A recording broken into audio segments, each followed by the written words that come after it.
বানা জোরে জোরে বলো না সুবহানাল্লাহ হোসেন হোসেন সুবহানাল্লাহ জোরে জোরে বলতে হবে হাত তুলে বলতে হবে জামানা দিবানা চিল্লে চিল্লে বলো না তোমার লালের নাই তুলনা গো তোমার লালের নাই তুলনা মদির নবী জন্ম হলো যেদিন মক্কায় শুকনো গাছি ফুল ফুটিল মোরর সাহারায় একবার জোরে পড়ায় মদির নবী জন্ম হলো যেদিন মক্কায় শুকনো গাছি ফুল ফুটিল মোরর সাহারায় একবার জোরে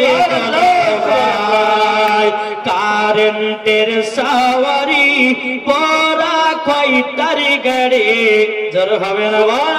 কারেন্টের সাওয়ারি পরা খয়তার গাড়ি আসমানের যাহার শুভ কামনা গো তোমার লালের নাই তুলনা জোর কর সুবহানাল্লাহ এ বাবাজি আমার রহমাতুল লিল আলামিন কি বাবা দুনিয়ার সব জিনিসে চিনেছি এখন বাবা কিছু দল বাড়িয়েছি তারা বলতেছে নবীজি 40 বছরের নবী হয়েছে বলে না বলে বেশি আমার নবী কি 40 বছর নবী হয়েছে না আল্লাহ তো পবিত্র কোরআনের মধ্যে বলে দিয়েছেন প্রথমেই ওয়াল আউয়ালু ওয়াল আখিরু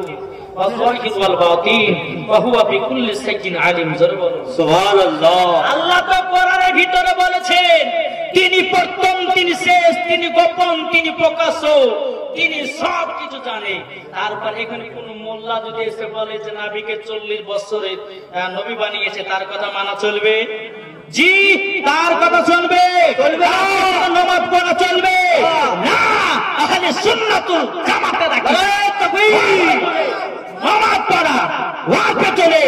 ইক্তেদা তো বিহাদাল ইমাম করা ওকে মসজিদের ইমাম বানাবো বাবাজি তার থালাতে খাওয়া তার গ্লাসে পানি পান করা আহলে সুন্নাতুল